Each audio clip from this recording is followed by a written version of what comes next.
Democrats blame President Trump for a pandemic that hasn't happened yet. Biden aims for a South Carolina comeback, and Bernie's record just keeps getting worse. I'm Ben Shapiro. This is The Ben Shapiro Show.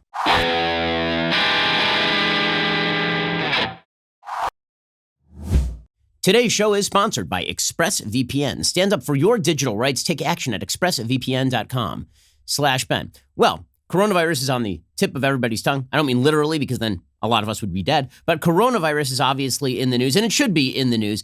It's very scary stuff. The reason it's very scary stuff is because no one knows anything. And so when you hear folks in the media talking as though they know something, as though either they know that this is not going to become a major issue or they know that it is going to become a major issue, understand no one knows anything at this point. And one of the reasons nobody knows anything at this point is because China has been actively quashing the information coming out of China about the extent of the coronavirus. How many people have been infected, how transmissible it is, how deadly it is. There are two rates that you really want to know about when you're talking about a virus.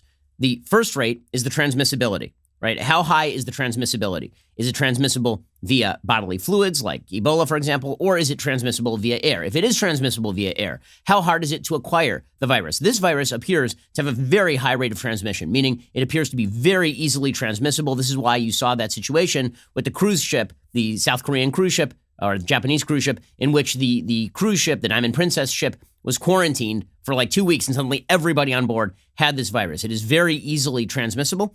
The problem is we don't actually know the death rates because we don't actually have good statistics from China as to how many people have acquired this virus and how many people have died from this virus. So latest statistics suggest about 80,000 people in China have acquired the virus, and about 3,000 people in China have died from the virus. That is a significant death rate. That's a very high death rate compared to, for example, the flu. So the flu has a death rate, a mortality rate of about 0.1%, maybe a little bit less than 0.1%. This virus has a death rate, in at least according to the Chinese model, that is well in excess of 2%. It may be approaching as high as 3%. Now, we don't have full information as to which sectors of the population this most affects. Is it affecting young, healthy people? Is it affecting older people? I'm going to give you the information that we have to start, because I think that we ought to start with the information that we do have before we start all the speculation, because everyone, in terms of politics and the economy, is politicizing this thing. You have people on the Democratic side of the aisle who are already claiming that President Trump is responsible for the spread of coronavirus, despite the fact that we are still in double digits as far as the number of Americans we know who have acquired coronavirus. And then you have President Trump out there suggesting that this thing is all a media creation, that there's no reason to worry about coronavirus at all. You got the stock market, which has plummeted 10% since its open on Monday. The stock market closed to an all-time high on Friday at close to 29,000, and it is all the way down at about 26,000 as of this morning. So that obviously is driven by lack of information rather than plethora of information, right? If there were more information, we'd know whether this thing is a buy market or a sell market, right? If we knew that this thing were going to cool off and that it was going to die out, people would be buying stocks. I mean, it'd be a great time to buy stocks. If, however, this thing is going to get worse and the supply chains are going to be disrupted, then that sell-off continues and a market readjustment occurs that really is significant. Okay, so here is what we know. The best article I've seen on this comes from Quentin Fottrell over at Market Watch, talking about a study from JAMA, which is a medical journal, the Journal of American Medicine. They released a paper analyzing whatever data was available from the Chinese Center for Disease Control and Prevention. Now, again, the big problem here is that China was literally imprisoning people who were talking about this thing early on. It turns out that authoritarian regimes have a horrible record of stopping pandemics, specifically because they are more worried about the image of the regime than they are about stopping the pandemic. So they will take low-level officials who are trying to raise this thing up the chain, and they will punish them. They try to take people who are disseminating information to the public outside of China, and they will throw them in jail. I mean, all of that is not a good move when you are trying to shut down a pandemic and keep people informed, because people are flying in and out of China every single day, while the Chinese government is more focused on its image-making publicly and its image-making internally than it is on the health of its own population or the health of the world. Okay, we'll get to more of what exactly the statistics show, at least the statistics that we have available. Again, there's a lack of information. Anybody who tells you differently, anybody who's engaging in sort of irresponsible speculation about where this thing is going without giving you the facts first is doing you a disservice. You should be taking whatever precautions are necessary. What I mean by that is not that you should be barricading yourself in your home, but it does mean that, like any other emergency, you probably should have a 2-week supply of food and water. This is what the CDC recommends. They recommend this if you have got tornadoes or earthquakes. That really should not change things dramatically. We're not yet at the point where we are talking about full-scale school shutdowns, but we've seen other countries that are engaging in that sort of thing. So there's a lack of information. It's making people feel very unsettled. And it is too early, frankly, to tell people whether they ought to be feeling unsettled or not, because we just don't know. And we just don't know is one of the scariest things in the English language. It really is, because what you look to from the government is sort of the protection that you would get from God if you prayed, right? That government is going to come in and solve all your problems. Government can't even solve all your problems where you have an authoritarian government in China. The notion that government is going to be able to preemptively tell you that everything is going to be fine in an area of great uncertainty is obviously not true. So being realistic about what government can tell you, government can do things, but being realistic about what government is capable of telling you in an area of gray information, at the very least, that I think is the responsible thing to do. So we'll bring you some more information on this thing in just 1 second. First, let's talk about the window coverings in your home. So you're looking at all the windows in your home, and you're realizing, wait a second, some of these don't even have curtains on them. I mean, that's kind of weird and bare looking. Why not just get a really nice set of blinds? Making your home more beautiful is easy and affordable with Blinds.com. I've been using Blinds.com myself. It makes my home look so much better. It makes it look warmer. And frankly, it's nobody's business what goes on inside my home. So I like the idea of having blinds on my windows. Whether you want them to handle everything with their new measure and install services, or you want to do it yourself, you'll enjoy the Blinds.com treatment. It really is fantastic, soup to nuts. You get cellular shades, wood blinds, plantation shutters, pretty much any known window treatment on the planet at Blinds.com. Every order gets free samples, free shipping, and it's truly free to talk to a professional designer. Blinds.com has no hidden fees or misleading quotes, unlike some other places. Plus, their 100% satisfaction guarantee means if you aren't totally satisfied with the style, color, or quality of your window treatments, Blinds.com will remake them for free. So when you screw it up, they remake it for you for free. You really should go check out Blinds.com right now. It makes the window covering business supremely easy and affordable. And again, they will fix everything for you. So it really is not up to you and your magical expertise at blinds making. Blinds.com makes sure everything looks great. Go to Blinds.com, the best quality window treatments at low prices. And for a limited time, my listeners save 15% or more, plus an extra $20 off. Great deal. With promo code Ben, that's 15% or more on the best looking blinds, shades, shutters, plus an extra $20 off at Blinds.com with promo code Ben. That's Blinds.com, promo code Ben. Rules and restrictions do apply. Okay, so back to this study from the medical journal JAMA. So they're basing this on statistics released by China as of February 11th. Again, this is incomplete. China particularly is going to have a stake in claiming that it really is only claiming old people because it makes them look really bad if young people are dying from the virus. The sample's overall case fatality rate was 2.3%, which is approximately 230 times higher than the flu's death rate. I mean, that is a very, very high death rate. Again, the flu's death rate in the United States last year was about 0.1%. If you multiply that by 10, it's about 23 times higher. My bad. So it's not 230 times, about 23 times higher by the statistics that I've seen. No deaths occurred in those aged 9 or younger, which makes me a little suspicious of these statistics. But cases in those aged 70 to 79 had an 8% fatality rate. For people aged 80 years or older, fatality rate of 14.8%. No deaths reported among mild and severe cases. But if you have a secondary condition that exacerbates it, then you got a real problem on your hands. If you have diabetes or cardiovascular disease or chronic respiratory disease or hypertension, then this exacerbates whatever underlying condition you have, and you're likely to have a higher mortality rate. In the latest China-based study, not peer-reviewed by U.S. scientists, of course, because China will not let anyone in. China is a bad actor on the world stage, man. They're a bad actor on the world stage, and it's causing a lot of people to rethink investments in China now and in the future. It found that men had a fatality rate of 2.8% versus 1.7% for women. Probably a large part of that is due to the fact that men in China smoke at a much higher rate than women, apparently. About 50% of men in China smoke. And so if you have an underlying lung condition, you have emphysema or something, then it is more likely that you're going to die from exacerbation of that condition via coronavirus. According to this JAMA study, there are about 82,000 cases, confirmed cases of COVID-19, that's what it's called, and at least 2,768 deaths as of Wednesday. That is according to the Johns Hopkins Whiting School of Engineering Centers for System Science and Engineering. There are more than 440 cases in northern Italy. So this has indeed become a pandemic because it is well outside of China. On Thursday, China's National Health Commission said there were 433 new confirmed cases of coronavirus and 29 more deaths as of Wednesday, bringing the total number of cases in that country to near 80,000, the total number of deaths near 3,000. South Korea has also reported 334 new cases. That means that there are more than 1,500 cases in South Korea. Denmark and Estonia have confirmed their first cases of the coronavirus. Brazil confirmed its first case of coronavirus late on Wednesday. And of course, in the United States, there are about 80 people who have been locked down in various areas of the United States. The first case of an American who has coronavirus from an untraceable source emerged in Northern California. What that means is that everybody else we've been able to trace to some sort of flight out of China or contact with somebody else who had coronavirus. The fact that we're now seeing cases that are cropping up in which people are getting it from we don't know where, that's obviously very scary. One of the big problems with coronavirus, as opposed to, for example, Ebola, is that Ebola is only transmissible once the symptoms hit. So once you start vomiting blood, that's when you are transmissible. Coronavirus apparently has up to a 2-week latency period where you are exhibiting no symptoms, and yet you're hanging around people, and you're sneezing on them, and you're shaking hands with them, and you can transmit the virus. That means that this thing does have a very, very high transmissibility rate. Naturally, stocks are continuing to tumble. The virus has spread to some 47 countries and has put pressure on business and supply chains around the world, according to the New York Times. Stocks on Wall Street fell sharply in early trading on Thursday. It was the 6th straight day of losses for the S&P 500 as investors continued to react with fear to the spreading of coronavirus outbreaks. The selling could push major benchmarks into the United States into a correction, which would indicate that an index is down more than 10% from its most recent high. We have pushed into that territory.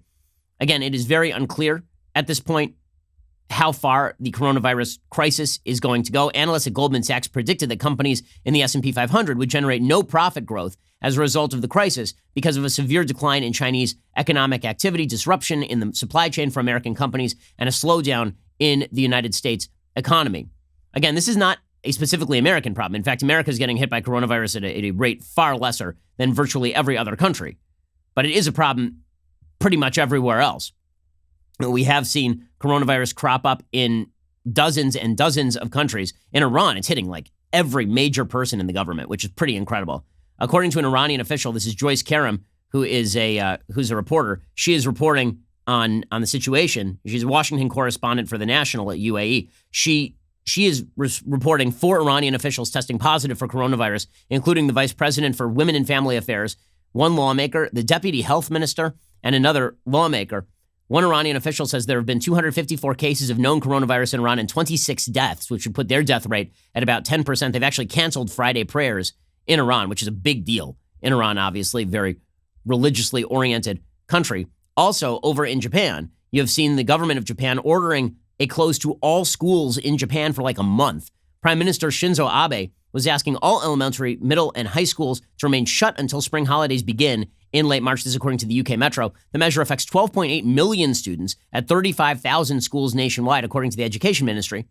Abe said, the coming week or two is an extremely important time. This is to prioritize the health and safety of the children and take precautions to avoid the risk of possible large-scale infections for many children and teachers who gather and spend hours together every day. Japan now has more than 890 cases, so much more severe than the United States, including 705 from that quarantined cruise ship. An 8th death from the virus was confirmed Thursday in Japan's northernmost island of Hokkaido, now considered to be the site of a growing cluster. There have been a bunch of local governments who had already announced their decisions to suspend classes. We've already seen outbreaks in northern Italy. Israel has shut down travel to Asia because there are a lot of Asian flights that go in and out of Israel. Israel has shut down travel out of there. There's a lot of worries about permeability of borders in the Middle East, that if Iran is sending people across the border to Iraq, you could see outbreaks in Iraq, you could see outbreaks in Syria. So the problem with pandemics is obviously pandemics grow in a couple of very specific situations. Well, in general situations too, but very specific conditions. One, transmissibility of borders, permeability of borders, people moving freely in large groups of people. That is going to spread this thing much more quickly. And so there's been a lot of talk about immigration and how this is really shutting down a lot of Europe's open immigration policies. And 2, the health conditions and informational conditions in a country make a big deal, make a big difference. If you don't have great health facilities, if you're understaffed, then the possibility of this thing really running rampant through a population is very high. If you can't quarantine people, if your medical workers, for example, don't have masks, this has been a huge problem in China. They don't have the proper masks. They don't have the proper gear. If you don't have the proper masks and the proper gear, the first line of defense is your medical personnel. And if your medical personnel are obtaining this stuff and then dealing with a bunch of other people who are coming in for checkups, then the transmissibility rate is going to go up wildly. So how well you deal with this depends on the resources that are available and, yes, your capacity to shut down the movement of human beings in largely permeable areas. And in the Middle East, that's a huge problem because these borders are largely wide open. In the United States, NASA health officials are warning residents to remain vigilant as over 80 people remain under voluntary quarantine for possible coronavirus exposure. The county's Department of Health Commissioner, Dr. Lawrence Eisenstein, this is according to WCBS 880, says 175 residents have had some sort of voluntary isolation from the public, family, and friends after traveling to China. Though there have not been any confirmed cases in the county or the rest of New York, there are 83 people still under isolation. They have to remain under quarantine for 14 days to prevent the possible spread of coronavirus should they be infected. Because again, we may not even be able to detect if somebody has coronavirus until they become symptomatic, and they can still pass that thing along. So people are now being put in quarantine for a couple of weeks at a time. Meanwhile, in Germany is warning over the virus epidemic. Germany's health minister said Wednesday the country was at the beginning of an epidemic as authorities in the West tested dozens of people who had contact with a couple infected with the coronavirus, gaining a foothold in Europe. Germany has been bracing for an increase in confirmed cases because of the number of infected people spiking in nearby Italy. Again, that permeability of borders in the EU not serving well the people of various countries in Europe. We'll get to more of this in just one second. First, let's talk about something incredibly dark since we are talking about all of this. How about life insurance? How about that? Okay, so now might be a great time to get some life insurance. Now, listen, you're not going to die of coronavirus. Okay, I really don't think you are. I don't think I am. I think that truth of truth, whenever there is a situation like this, the sort of alarm overwhelms the alarm system, which is, part of your amygdala, part of your brain that's sounding the alarm. It tends to overwhelm our prefrontal cortex, the part of our brain that says, let's exercise some reason. There have been 3,000 people dead worldwide in a globe of 7 billion people. With that said, you don't know what the future is going to hold, and this is why you should insure against it. And this is why you should go check out PolicyGenius.com right now. No one's good at predicting the future, and this is why you have actuaries to do it for you. Policy Genius makes finding the right life insurance a breeze. In minutes, you can compare quotes from the top insurers and find your best price. You could save $1,500 or more a year by using Policy Genius to compare life insurance policies. Life insurance is really important, but why should you do it word of mouth? You should instead shop around and find the best price. And you can do it quickly and easily and not have to think about it anymore by heading over to PolicyGenius.com. Policy Genius will handle all the paperwork and the red tape. And Policy Genius doesn't just make life insurance easy. They can also help you find the right home and auto insurance, disability insurance. So if your perusal of the news makes you worried at all, maybe you can alleviate some of that worry by going and getting some life insurance. Make sure your family is taken care of in case, God forbid, the worst should happen. Go check out PolicyGenius.com. Again, that's PolicyGenius.com. Everybody gets the future wrong. Better get life insurance right. PolicyGenius.com. And so, as I say, the Associated Press reporting that Germany has been bracing for an increase in confirmed cases because Italy has been hit with a wave of cases. Testing in Western Germany came after a 47-year-old man with the virus was hospitalized in serious condition in Dusseldorf. The man's wife works in a kindergarten, which is great. She was confirmed to have contracted the virus as well. A soldier in the German Air Force who had contact with the hospitalized man has also tested positive as well. That means there are 21 total cases in Germany.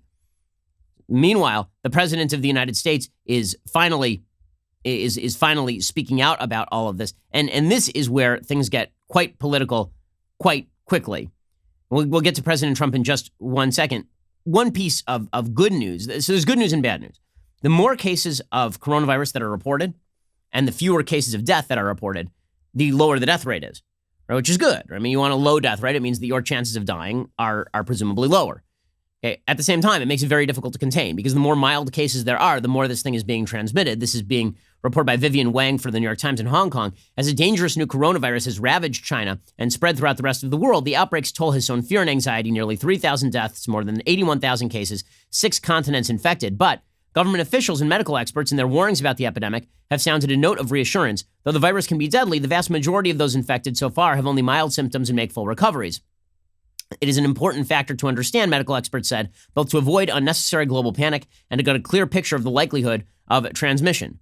Many people are now panicking. Some actually are exaggerating the risks. And Dr. Jin Dongyan, a virology expert at University of Hong Kong, for governments, for public health professionals, they also have to deal with these because these will also be harmful. Again, it is important to remember that even if the death rate is 2.3%, right? That sounds really scary. It means 2 out of every 100 people die. But this is a brain trick to a certain extent. Okay, number 1, your chances of obtaining coronavirus are not 100%. 2, even if you do have coronavirus, there's a 98 out of 100 chance that you will not die from it.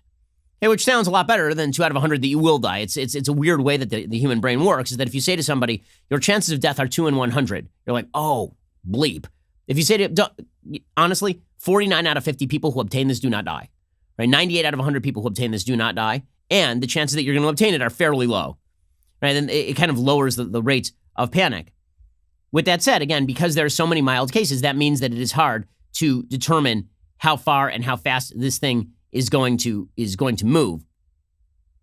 Apparently, the overall fatality rate in China is 2.3%, but the number is inflated by the much higher fatality rate in Hubei province, which is 2.9%. The rest of the country, it's 0.4%. So that's a lot more, that makes you a lot more sanguine, right? I mean, the fact is that Hubei, which is where this thing started and before the government really started to crack down, and happens to be one of the more impoverished areas of China, right? That's why they're eating food from wild animal markets, right? That area has a 2.9% death rate, but 0.4% death rate means that 99.6% of people who obtain the virus do not die from it. Right? 996 people, 996 people out of 1,000 will not die from the virus. So that is somewhat, I mean, it's a little bit more, I would say, calming. With that said, we still don't know what it would mean if the coronavirus outbreak hit the United States, what exactly people would do in schools. You know, would they shut down the schools? Presumably a lot of people would be sent home. And here we get into the Trump administration response. So the Trump administration response is the same as every other government response, which is we're doing the best we can. And now, one of the things that you don't want from the government is you don't want mixed messages. You don't want them downplaying the risk to the point where it seems like they're not taking it seriously. And you also don't want the president of the United States just going out there and shooting off the cuff, right? This is an area where message discipline really does matter. And the fact that President Trump has this habit of going on Twitter and firing off missives on the topic is really dumb. Now, as we will see, the Democrats are trying to blame Trump for a pandemic that, number one, has nothing to do with Trump, and number two, Trump hasn't botched yet. So they're obviously trying to take advantage of this, but two things can be true at once. It can be true that Trump's handling of public relations is very haphazard, and that President Trump tends to speak again like a talk radio caller, and that puts him in that makes people uneasy. You know, the president over the last week, since this has started to explode in the news, the president over the last week tweeted out that the media were making the most of coronavirus, C-A-R-O, spelling it wrong. And then he suggested that a vaccine was going to be developed within a month. That is not true. His people then came forth and said he was talking about Ebola vaccine, which is super useless. Great. Apparently, it's going to take 12 to 18 months, according to the CDC, to develop some sort of really effective vaccine against coronavirus.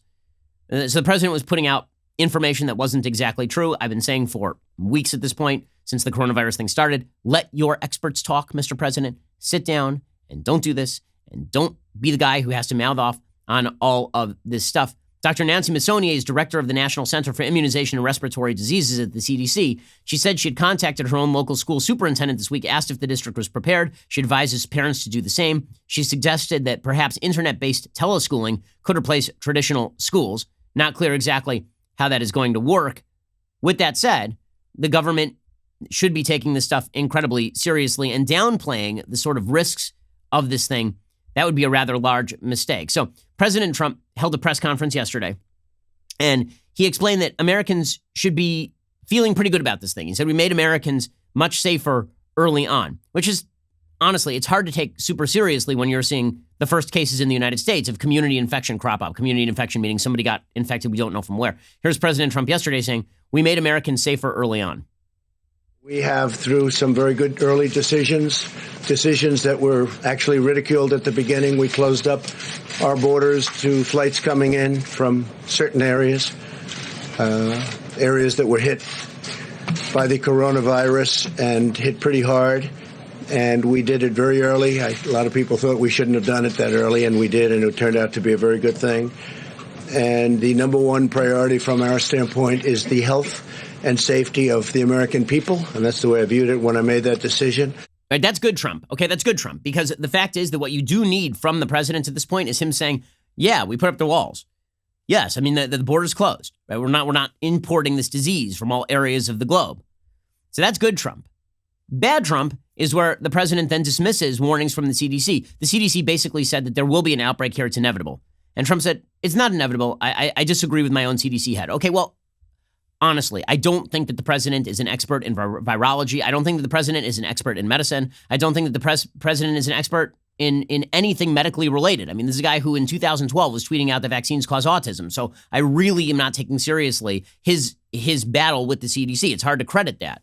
Again, let your people talk. Let your people talk. And don't downplay. Rich Lowry, who's certainly an ally of the president over at the National Review, he was pointing out at Politico that the president should be pointing out that this is like a thing that people should be taking seriously. Like Americans are taking this seriously. When you downplay people's fears in the United States, it doesn't make them feel any better. It's like when you are having a fight with your spouse and you say to them, calm down. Has anyone ever gotten calmer when told to calm down? There's not a single person on planet Earth who has gotten calmer when told to calm down. The only way that people feel calmer is when you take their fear seriously and you say, okay, I totally understand the fear. Here's what we're doing to mitigate it. I think that a lot of that fear is reasonable. Here's what is probably unreasonable, right? That's the way to handle this thing. Going out there and battling with your own CDC and saying it's not inevitable. That's not useful. So good Trump was, we made Americans safer early on. We shut down a lot of travel. Here's bad Trump dismissing his own CDC's warning. I don't think it's inevitable. It probably will. It possibly will.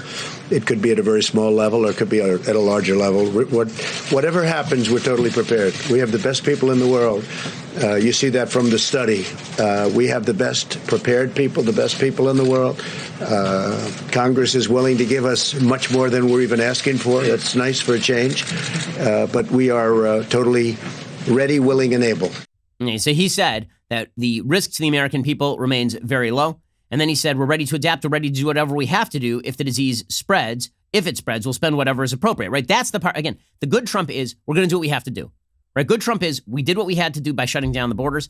We're going to do what we have to do going forward. Whatever happens, we're prepared for it, right? That's good, reassuring Trump. Bad Trump is I'm going to argue with the assessment of my own scientific community about the quote unquote inevitability of some sort of outbreak in the United States. Dr. Ann Schukat is the principal deputy director of the CDC. She said, our aggressive containment strategy here in the United States has been working and is responsible for the low level of cases we have so far. However, we do expect more cases. The trajectory of what we're looking at over the weeks and months ahead is very uncertain. Okay, which again is the responsible thing to do. Okay, so I do not think that the president is wildly mishandling this or anything. I think that the president is handling this about pretty much what the president should do, right? We shut down the border. We're going to do whatever we have to do to shut this down. We're going to make resources available and all of the rest. And frankly, I don't think that the president is unjustified in blasting Nancy Pelosi and the rest of the Democrats. As we will see momentarily, the Democrats have been jumping on this to claim that President Trump is responsible for the spread of coronavirus, which is just insane. I'm sorry. It's just a crazy contention. Now, does the president have a big mouth when he says things like, I doubt my own CDC, I don't know if it's never, like, yes, that's big mouth stuff. It doesn't make the American people feel better.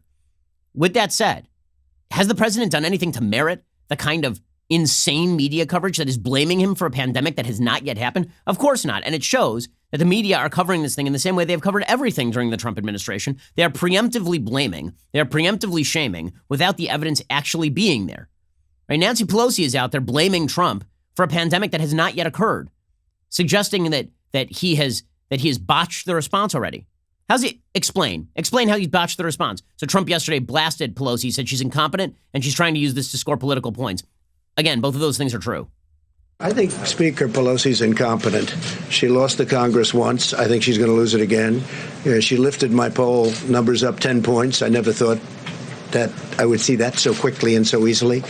I'm leading everybody. We're doing great. I don't want to do it that way. It's almost unfair if you think about it. But I think she's incompetent, and I think she's not thinking about the country. She knows it's not true. She knows all they're trying to do is get a political advantage. This isn't about political advantage. We're all trying to do the right thing. Okay, this right here is absolutely true. I mean, when Trump goes after the Democrats for what they are saying on this sort of stuff, that is 100% true. I'm going to show you an example of the New York Times literally blaming the entire virus on Trump. I mean, it's insane. We'll get to that in just 1 second. First, let us talk about watches. So I am a watch fanatic. I don't know if you've heard me talk about this before. I love everything from luxury watches to fashion watches.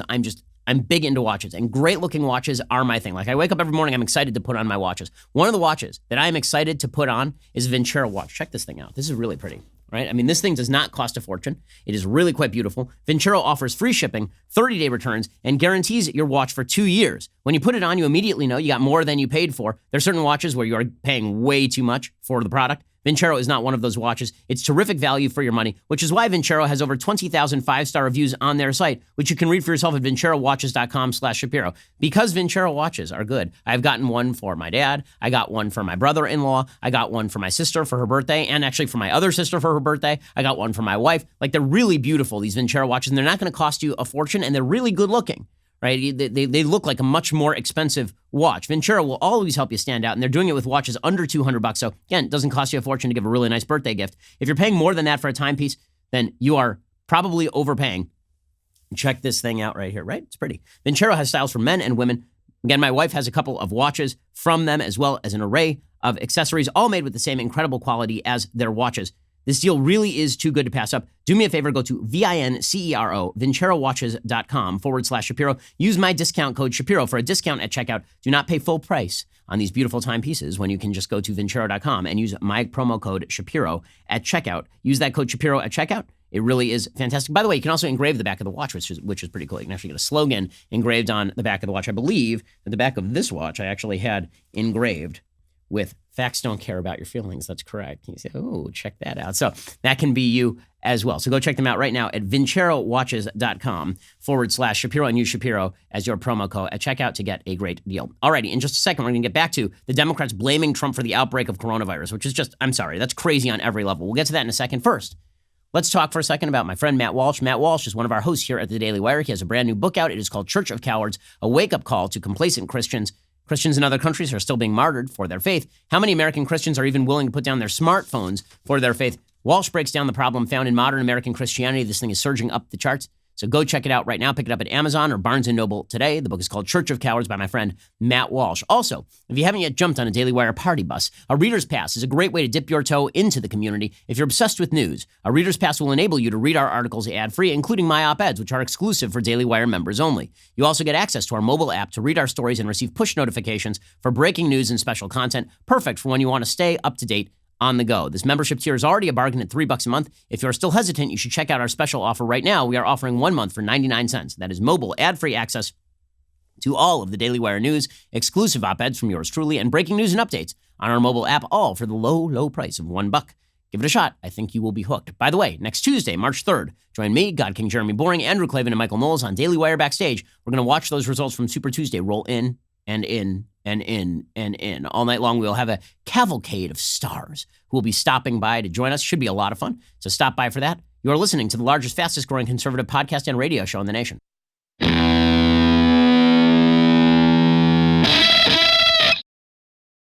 So Democrats super eager to blame President Trump for coronavirus. They're very upset because Trump appointed his vice president, Mike Pence, to lead up the coronavirus task force. Here was Mike Pence yesterday paying tribute to President Trump, as only Mike Pence can do. But Democrats are going nuts over all of this. Trump's made clear from the first days of this administration we have no higher priority than the safety, security, health, and well-being of the American people. And from the first word of an outbreak of the coronavirus, the president took unprecedented steps to protect the American people from the spread of this disease. He recounted those briefly, but the establishment of travel restrictions, aggressive quarantine effort of Americans that are returning, the declaration of a public health emergency, and establishing the White House Corona Task Force are all reflective of the urgency that the president has brought to a whole-of-government approach. Okay, so, people are very angry at Pence because he's saying nice things about Trump, which is literally his job description, right? He's the vice president. When was the last time Biden said something bad about Obama? It just doesn't happen. But people are going nuts because they're like, Pence is a science denier. He's not denying coronavirus exists, nor is he holding up the necessity for measures that have to be taken. The Trump administration is already going to Congress for additional funding. They should receive that additional funding. This one is bipartisan and easy, guys. You provide the resources that are necessary in order to fight the possibility of an outbreak. But the media are already blaming Trump for a thing that hasn't happened yet. This is an insane piece by Gail Collins. I mean, totally and utterly nuts. Gail Collins over at the New York Times. So let's just be straight about this. You have a virus, a coronavirus that has popped up, COVID-19, that has popped up in China on the basis of a wild animal market, people eating frickin' bats and weird animals nobody's ever heard of before. And then they get a virus. They spread it throughout this particular area. The Chinese government shuts down all information.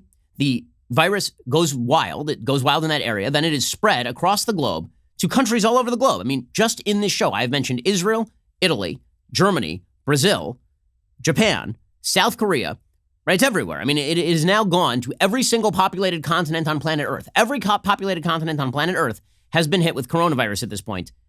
And the New York Times' take from Gail Collins is, I'm not kidding, this is their headline, let's call it Trump virus. Trump virus. We don't have one confirmed death in the United States from coronavirus yet. We have 3,000 in China. We have a bevy in various other areas of the world. We are still in double digits as far as the number of people we know actually have coronavirus in the United States, and we have one confirmed case of somebody with a community infection in the United States. And Gail Collins wants to call this Trump virus. I'm fairly certain that the Trump virus has infected her brain, and now, like syphilis, it's corkscrewing through the soft tissues. I mean, this is wild. The subheadline is, if you're feeling awful, you know who to blame. Really? So you end up with coronavirus, and your first thought is Trump. It's not, damn, I wish the Chinese government weren't such a corrupt, awful, authoritarian, evil place. Your first thought is Trump.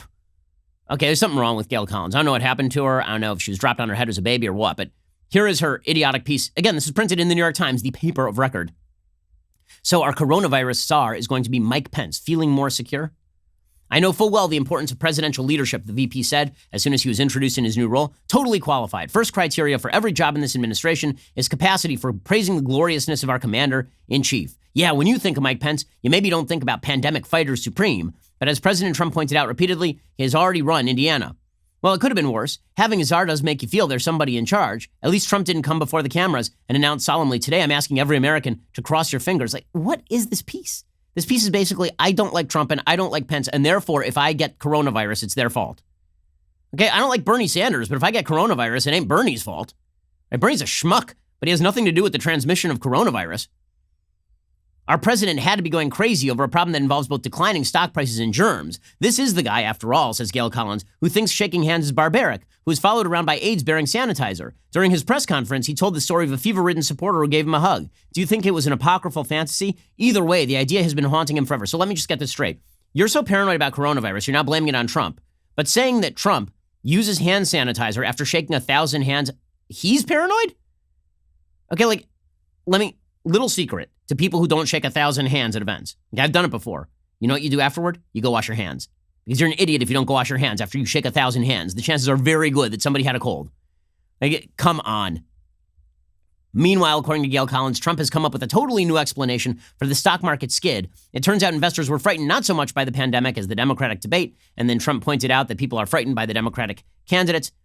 And Trump said that he had discovered that the flu in our country kills 25,000 people to 69,000 people a year. So the problems are Democrats and the flu. Again, like, I don't like that the president doesn't know how many people die from the flu every year, but that does not mean that he is not deploying the resources that are necessary. By the way, this was not even the dumbest response. Okay, the dumbest response came courtesy of genius with the plan, Elizabeth Warren. So Senator Warren stumping for president in a quixotic campaign to be Bernie Sanders' second, which is really what's going on here. She did a CNN town hall last night, and she was asked about coronavirus. Her response is so all-fired moronic, it is almost difficult to describe how stupid this is. And this was cheered because people are idiots. Here is Elizabeth Warren. I'm glad to see that she has broken into the primary colors section of the Ann Taylor Loft sweater closet. So here is Elizabeth Warren explaining that she is going to redirect money from border control to coronavirus. Here is Elizabeth Warren's plan for dealing with coronavirus. The way I think about this is first we think about allocation, kind of our overall approach. I'm going to be introducing a plan tomorrow to take every dime that the president is now spending on his racist wall at our southern border and divert it to work on the coronavirus. We also need someone in the White House who is coordinating all of the work and all of the messaging and all of the information. And we need someone who is not actively disqualified from doing that the way the vice president is. Why is Mike Pence actively disqualified from doing that? She kind of failed to explain that point, other than she doesn't like Mike Pence and he needs a new haircut. Like that's pretty much her only case. I do love that she, like, just to boil this down, she is going to shut down Trump's racist border wall. By the way, walls are inanimate objects, so it's weird that it's racist. Like, inanimate objects typically don't have personality that way. But she says that Trump's racist border, we're going to shut down the border wall to flips through card, checks card, stop global pandemics. So your answer to pandemics, where the problem is people transmitting a virus through personal travel and crossing borders, your solution is less border security. So the American government spends $4 trillion a year. It seems to me there are a few grab bags of cash in there somewhere that we could use in an emergency. Plus, we do sell an awful lot of bonds here in the United States. In fact, bond yields are at an all-time high. So taking out additional debt is probably not going to be a problem at this point. But the bond yields are at an all-time low. Rather, the demand is at an all-time high. When Elizabeth Warren says that her solution is to raid the border fund, like, just on principle, I understand the wall's not going to be built for a little while, but on principle, if your first move is, I'm going to go open the border to stop a pandemic, you are a full-scale idiot. Full stop, period. You're a moron. If your solution to, we have too much transmissibility of viruses because of human travel, if your solution is get rid of the border wall, it's because you're an idiot. Because I love the people clapping like seals. Yeah, because I hate walls. Walls are bad. Also, I'm going to stay home and I'm never going to go into a public place again because I'm scared of coronavirus. But yeah, walls are super bad. They're super bad. How do we know how stupid this is? New York Times today. Martina Stevis-Gridneff writing, coronavirus nightmare could be the end of Europe's borderless dream. Oh, you don't say. It turns out that people crossing borders without being checked could spread disease. You know who's been making that case for a long time? Border hawks. Many, many border hawks. Reporting from Brussels, for Europe, the coronavirus could not have arrived at a worse time. This was the year with Britain out, terrorism waning, and the migrant crisis at an ebb that the EU had hoped to repair and revive its cherished goal of open internal borders. But cases of the virus have emerged nearly daily in new European countries, Spain, Greece, Croatia, France, Switzerland, and on Wednesday in Germany. Many of them can be traced back to Europe's largest outbreak in Italy, where more than 300 people are now infected. As the cases spread and multiply, calls for closing borders have grown louder, most predictably from the far right and populists who are never fans of the bloc's open border policy. So far, no country has taken that drastic step, but privately, European officials warned this could change quickly. On Wednesday, the bloc's top official for communicable diseases said that Europe needed to prepare more broadly for the kind of crisis that has hit northern Italy. The official, Andrea Ammon, director of the European Center for Disease Prevention and Control, says, our current assessment is that we will likely see a similar situation in other countries in Europe. We also need to consider the need to prepare for other scenarios, for example, large clusters elsewhere in Europe. But that doesn't mean people aren't talking about shutting borders. Some people, like Dr. Claire Wenham of the London School of Economics Global Health Initiative, she says travel restrictions don't work. People find another way around it. It might only slow the virus down. Well, I mean, slowing viruses down is a good thing, last I checked. But it is amusing to watch as the New York Times begins to recognize that open borders have costs. Meanwhile, Elizabeth Warren's like, let's open that border. Solution to pandemics. Open that border. Open that border. So Democrats keep trying to blame Trump for coronavirus. Trump's reaction should be measured, which of course is difficult, but he should react. How he reacted to Pelosi's fine, by the way. Him saying to the Democrats, you guys are trying to make hay out of a non-political tragedy is really disgusting, and we should all be on the same side on this one. We're all doing our best. Right? That is how Trump should be responding to this. And he should also be saying, yes, we take it seriously. Yes, we are doing everything we can. We don't know where this is going yet, but I promise you'll be the first to know as soon as we get information. Radical transparency, all of that would be useful.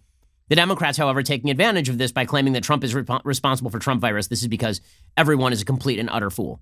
Okay, meanwhile, we are approaching the South Carolina primaries. They are happening on Saturday. And believe it or not, Joe Biden could creep back into this race. He easily could creep back into this race. So there are a couple of new polls that are out in South Carolina, and they are all showing Joe Biden up very, very big. Like not small, big. Apparently, there are two new polls. They show Biden up by, there's one from Monmouth today. It shows Joe Biden up by 20 points in South Carolina, with Bernie Sanders running even with Tom Steyer, which means that Steyer could actually finish ahead of Sanders. There's also an East Carolina University poll that came out yesterday showing Biden up 8 over Sanders. And Sanders, again, running within spitting distance of Tom Steyer, and a public policy polling, it's a Democratic firm, a polling firm that found Biden up 15 points. In the Real Clear Politics poll average, Biden is up 14 points. If Biden wins by double digits, this race changes really dramatically. It changes really dramatically in a hurry because the conventional wisdom, and I will admit, I had held by it, was that as Joe Biden had collapsed in the first states, that his black support would start to collapse in South Carolina, and you would see Bernie pull out, if not a victory, then a very narrow loss in South Carolina. But that doesn't appear to be the way that the polls are going right now. And that means that Super Tuesday all of a sudden looms very large. Bill Scher, who is an analyst for Real Clear News and Politico, he put forward a couple of different scenarios on the math. In one scenario, he says Biden wins 40 to 25 in South Carolina over Bernie. And that translates to identical wins in the South on Super Tuesday: Alabama, Arkansas, North Carolina, Oklahoma, Tennessee, Texas, Virginia. And Bernie beats him badly in California, Colorado, Maine, Utah, and Vermont. He wins narrowly in Massachusetts over Warren, and he basically splits with Klobuchar in Minnesota. In that scenario, the Super Tuesday plus South Carolina delegate count looks like this: Sanders 679, Biden 642. So basically a dead heat after Super Tuesday in that case. Let's say that Biden wins 30-20 in South Carolina and then duplicates that sort of response in a variety of other states in the South. Still, if Warren ends up picking up like 15% across these various states and ends up with 285 delegates, say, that means that Biden and Sanders end up within spitting distance of one another. So that would be Biden staying within reach. Now, if this turns into a two-candidate race, Sanders versus Biden, everything changes. Everything changes radically because the Democratic Party does not want Bernie to be the nominee. They don't want him to be the nominee. They are recognizing more and more that Bernie as nominee is absolutely disastrous. I mean, really disastrous. They seem to be taking the position that Donnie Deutsch took on MSNBC yesterday. He said, there's no way that Sanders can beat Trump. Like, this is just not a thing that's going to happen. Clip 17. Everybody gets up and talks about what an existential threat Trump is, and he is. This is serious game time. And these candidates, the candidates you mentioned, Bloomberg, really have to kind of look in the mirror and say, do I want to be a part of serving Bernie Sanders up, who I think has zero chance of beating Donald Trump? You know, we are at a moment in time. Imagine Trump 4 more years. Imagine, God forbid, Bernie on the ticket and they take the House. It's over. Also, Democrats, super delegates, are looking at this and saying, if this thing ends up pretty close to dead even, we are not handing it to Bernie. Article in the New York Times today, Democratic leaders willing to risk party damage to stop Bernie Sanders. House Speaker Nancy Pelosi and Senator Chuck Schumer, the minority leader, hear constant warnings from allies about congressional losses in November if the party nominates Bernie Sanders for president. By the way, Michael Bloomberg has already said he is pulling all of his money from Bernie if Bernie is the nominee. He will not give one thin dime to Bernie Sanders if Bernie is the nominee. He'll give money down ballot, but Bernie's going to hurt people down ballot. Officials in the national and state parties are increasingly anxious about splintered primaries on Super Tuesday and beyond. Dozens of interviews with Democratic establishment leaders this week show they are not just worried about Sanders' candidacy, but are also willing to risk intra-party damage to stop his nomination at the national convention in July if they get the chance. Since Sanders' victory in Nevada, the Times has interviewed 93 party officials and found overwhelming opposition to handing Bernie the nomination if he arrives with the most delegates but fell short of a majority, which could result in a brokered convention. Jim Himes, Connecticut congressman and superdelegate, he says we're way, way, way past the date where party leaders can determine an outcome here, but I think there's a vibrant conversation about whether there is anything that can be done.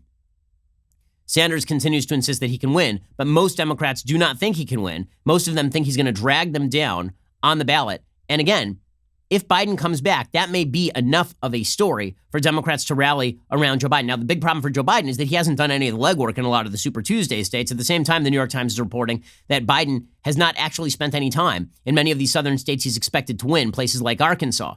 Michael John Gray, chairman of the Democratic Party of Arkansas, says Arkansas was, in my opinion, going to be a default Biden state. He hasn't been here. Of all the campaigns, the least organized in Arkansas is Biden. Now, that may not make a difference. Maybe none of these campaigns are spending an awful lot of time in these states, but Biden's campaign has been lackluster. His organization has been lackluster. He thought he was just going to cruise to the nomination. That obviously has not been true.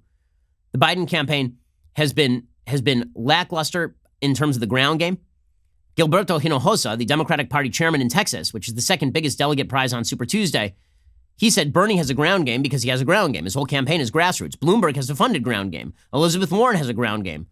He says, I haven't seen anything other than the events he's had in Texas for Biden. So Biden hasn't done all the hard work necessary in order to actually go get those delegates. Now, maybe that changes after Super Tuesday. Maybe he gets an infusion of cash if he somehow emerges alive from Super Tuesday, or if he blows everybody out in South Carolina. Suffice to say, the race isn't quite over. Biden does have a shot, but Biden has run a really lackluster campaign. It's a mess for the Democrats. It is an absolute mess for the Democrats. Right now, over at 538, they've got their estimates on who is likely to win the nomination. They've got no majority at now the largest chance, a 1 in 2 chance, 50% chance that there is no majority and you have an open convention. They've got Bernie at about a 40% shot, and they've got Biden at about a 1 in 8 shot at winning a majority of the delegates, which doesn't estimate the delegate leaders, right? I mean, it could be that Biden ends up as the delegate leader and there's still no majority. So it's a mess. South Carolina is looming large, guys. Saturday is going to make a big, big difference. Okay, time for some things I like and then some things that I hate. So things that I like today. So I do like clarity. I'm a fan of clarity. And it is incredible to me that Louis Farrakhan, who's been hobnobbed with by half the Democratic establishment, I mean, literally half the Democratic establishment. Bill Clinton is hobnobbed with Louis Farrakhan. Barack Obama used to hobnob with Louis Farrakhan. Half of the members of the Congressional Black Caucus have hobnobbed with Louis Farrakhan. He doesn't hide the balls as Louis Farrakhan. Not only is he a vicious anti-Semite, he also happens to be a terror supporter. So here is Louis Farrakhan yesterday calling Qasem Soleimani, a man responsible for the death of hundreds of American soldiers in Iraq, his brother. This guy, Louis Farrakhan, you can't even get Linda Sarsour to denounce Louis Farrakhan. You can't get anybody, I'd love to hear Ilhan Omar denounce Louis Farrakhan. You think she would do that? I'll bet Bernie wouldn't denounce Louis Farrakhan. Seriously, somebody should ask Bernie, proud Jew Bernie, about either him or his surrogates denouncing Louis Farrakhan. But here's Louis Farrakhan just this week talking about how his brother was Qasem Soleimani. Mr. Trump killed my brother, Qasem Soleimani, and you said that my brother is a terrorist. And you got the power to define people. So you may not like me, so you might call me a terrorist tomorrow to justify what the government is planning to do to me and the Nation of Islam. But I'm just inviting you. Oh yeah, honestly, this guy is very open about exactly who he is, and I very much look forward to the media asking serious questions of Bernie surrogates, about what they think of Louis Farrakhan. Imagine if every Republican member of Congress were hanging out with David Duke. Okay, Louis Farrakhan is David Duke. He's just awful. He's an awful, awful human being.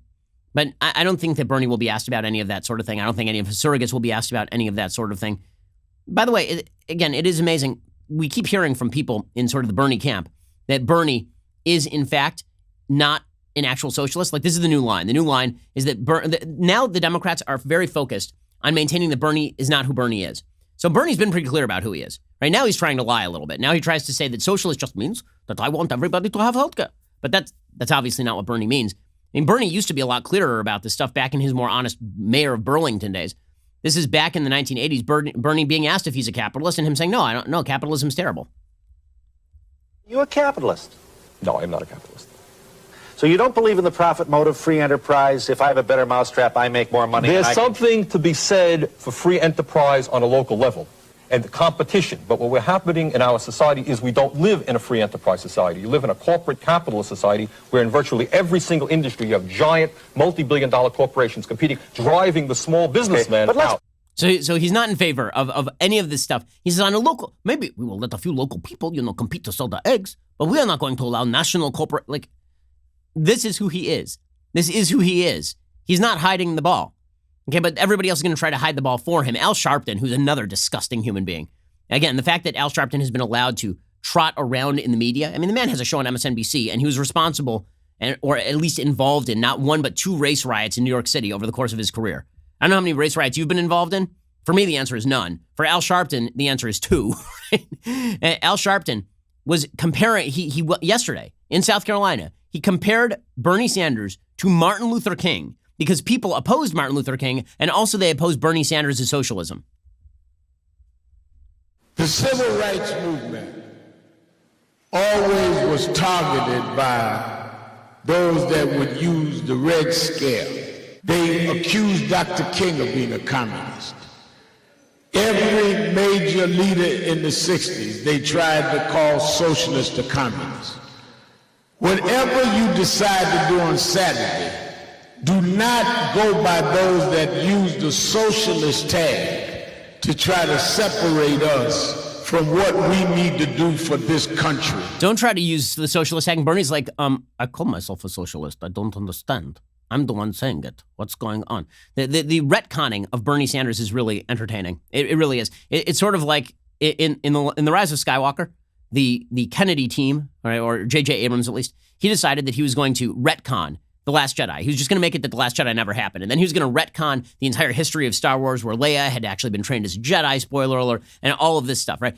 He retconned it. Everybody's retconning Bernie now. So Bernie has a very long history here, a very long history of being awful. And now we're retconning him. He was never really a socialist. He was really a free market guy. He never really supported dictators. He was really he was against their authoritarianism. He just liked their literacy programs, guys. Bernie Sanders never attacks war heroes. Here's CNN's Kirsten Powers saying that Trump is worse morally than Bernie because Bernie has never attacked war heroes. Again, this is a full-on retconning. Here's CNN's Kirsten Powers trying to defend Bernie. Crazy. I mean, truly, I'm What's sorry, crazy? with all respect. The idea that Bernie Sanders is some mirror image of Donald Trump's in terms of his lack of civility. I mean, does Bernie Sanders attack war heroes? Does Bernie Sanders attack the parents of war heroes? Does Bernie Sanders troll people on Twitter every single day and make misogynist attacks against people, racist attacks? I mean, it's ridiculous, and we need to put this aside. Attack war heroes, guys. He doesn't attack. Sanders does not attack war heroes. Do you understand that? Quote from 1972, Bernie Sanders about American soldiers. U.S. military action in Vietnam was, quote, almost as bad as what Hitler did. Almost as bad as what Hitler did. He also suggested that everybody who was fighting the Viet Cong, he said they were very, very poor people. Some of them don't have shoes. They eat rice when they can get it. They've been fighting for the freedom of their country for 25 years and they can hardly fight back. But don't worry, he has never slandered American war heroes, ever. He's never done that, except for declaring that basically every American war action of the last 30 years is a human rights violation. But other than that, he's a perfect moderate, guys. Perfectly moderate. Again, the retconning of Bernie Sanders is going on apace. We'll see how successful it is. I don't think it's going to be particularly successful, and I think it's one of the reasons why Joe Biden has continued, at least in the last little while, it's why Joe Biden has continued to be a durable candidate, at least in South Carolina. We'll see if it carries forward. Okay, time for a quick thing that I hate. You remember there was this really wonderful moment, like everything good has to be ruined in America. That is the rule. You remember there was this really wonderful moment, maybe a couple of years ago, where Pete Davidson on SNL, he made a joke about my friend Dan Crenshaw, representative from Texas, Congressman Crenshaw. And Congressman Crenshaw is a Navy SEAL who lost his eye to an IED in Afghanistan. And Crenshaw made some sort of dismissive joke about how Crenshaw looked like a pirate. And then he said, well, he probably just, I guess he, got blown away by an IED or something, right? Kind of dismissively suggested that. And people got very offended because it turns out that when you insult the physical appearance of people who have been wounded in war, that's not a particularly popular viewpoint, right? That's kind of an ugly thing to say. Now, I don't think Davidson should have lost his job or been suspended over that. He's a comedian. Comedians say offensive things all the time. I believe I said this at the time, but that doesn't mean that the comment wasn't gross. I mean, it was gross. Okay, so Crenshaw, so Davidson apologized and he brought Crenshaw on, and they had this kind of wonderful moment on SNL where Davidson talked about how, I think it was his father had died on 9/11, and Crenshaw talked about how he had served after 9/11, and they had this sort of kumbaya moment where Crenshaw went on and he made fun of Pete Davidson, and everybody came away thinking that Pete Davidson was a bigger man than when he had started, right? That was the takeaway. The takeaway was Pete Davidson realized he had said something nasty, and he took the hit, and he did the right thing, and he invited Crenshaw on, and Crenshaw handled it with class, and Davidson handled it with class, and everybody felt pretty good about this, right? Left, right, and center, you could feel good about this because Crenshaw had taken it like a man. He had taken the hit. He'd treated it with good humor. He hadn't acted insulted or whiny about it. He'd just gone on there, made a few jokes, and then they'd basically hugged it out. And Davidson had realized that he had said something offensive, and so he did what a responsible person should do, and he had basically just eaten it. Right? He had just taken the hit. And it was a manly thing to do. Well, now Pete Davidson, being apparently not a very manly sort of fellow, he's now coming back 2 years later with the jerk store response. He's very upset. He says, I never should have made Dan Crenshaw famous because it was my fault. Never should have made Crenshaw famous. Never should have apologized. Just should have owned it. Now, is there a purpose to this? Is there a purpose to this? The answer is there is no purpose to this other than Davidson trying to buy back his leftist bona fides. Right? It's Davidson trying to now get back in the good graces of a vicious left that is fine with making fun of war heroes, contra Kirsten Powers of CNN. Here is Pete Davidson in his comedy routine talking about how bad it was that he made Dan Crenshaw famous. I said whatever, and people were like, you hate America! I'm like, no, I just didn't want to be incorrect about how he lost his eye. Is that a crime? He could have lost his eye in war or whatever. I don't know how he lost his eye. It could have been in Afghanistan. Could have been making a sandwich. I have no idea. I did not do anything for that guy. The only thing I did do, which I am guilty of and I apologize for, is I did make that guy famous and a household name for no reason, right? I did what like Ariana Grande did for me, right? Yeah, it's a funny line about him and Ariana Grande, but at the same time, the line that he made Crenshaw famous for no reason and that he never should have done any of this. I understand it's a comedy routine. I'm not going to get offended by his comedy routine. His comedy routine is supposed to break barriers and all of this, but I assume he actually means this. If he actually means this and it's not just part of his comedy routine, buying it back, then it's a pretty nasty thing to do, right? I mean, like, again, we had this nice bipartisan, can't we just have nice things? Like a nice thing, like a nice bipartisan moment where you realize you made a mistake and that it was kind of offensive, and then you backed off it. Nobody thought the worst of Pete Davidson. I thought much better of Pete Davidson in the aftermath. And by the way, I didn't think that Pete Davidson was like the worst guy in the world for making the Dan Crenshaw joke in the first place. I thought it was just dumb. And I thought that it betrayed a certain level of carelessness about how you speak of people who are wounded in war. But at the same time, like him now trying to buy that back and say, oh, well, I never should have done that. I made Crenshaw famous. Just be nice. Just be nice. Like, especially because you've already done it.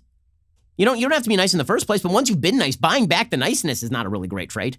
Once you've done a nice thing, it's like you give your wife a gift, and then the next day, and she's really happy about it. Like you make a mistake, and you bring your wife flowers, and the next day, for no reason at all, you're like, you know what, honey? And you just pick up the flowers and you trash them. You're like, take that. I never should have given you those flowers in the first. Well, now you've reopened this thing. Now you've done it again, dude. And maybe you need the controversy to sell your comedy special or whatever. But wouldn't it be nice if we could just let nice things be left alone? And that thing ended nicely and you bought it back. It's amazing. Alrighty. Well, we'll be back here later today with 2 additional hours of content. Otherwise, we'll be back here tomorrow for more content for you. By the way, next Tuesday, March 3rd, join me, God King Jeremy Boring, Andrew Klavan, Michael Knowles on Daily Wire Backstage while we watch the results from Super Tuesday roll in. That means that my wife needs to have a baby or something, man, because we need to get that done before Super Tuesday because that's going to be a busy day. So go check us out. March 3rd, Super Tuesday, we will be having that special Daily Wire Backstage. It'll be virtually endless. So while I suffer with my colleagues here, I have to suffer sitting in a room while they perform performative masculinity, smoking cigars as they prepare us for coronavirus. You can at least join us and be part of the show. We'll have a bunch of great guests. Go check it out. Otherwise, we'll see you here later today or tomorrow. I'm Ben Shapiro. This is The Ben Shapiro Show.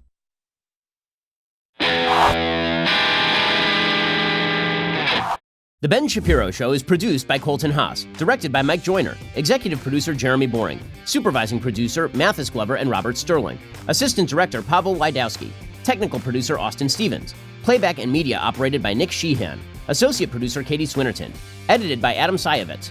Audio is mixed by Mike Coromina. Hair and makeup is by Nika Geneva. The Ben Shapiro Show is a Daily Wire production. Copyright Daily Wire 2020. Hey everybody, it's Andrew Klavan, host of The Andrew Klavan Show. Some people are depressed because the American Republic is collapsing, the end of days is approaching, and the moon has turned to blood. But on The Andrew Klavan Show, that's where the fun just gets started. So come on over to The Andrew Klavan Show and laugh your way through the apocalypse with me, Andrew Klavan.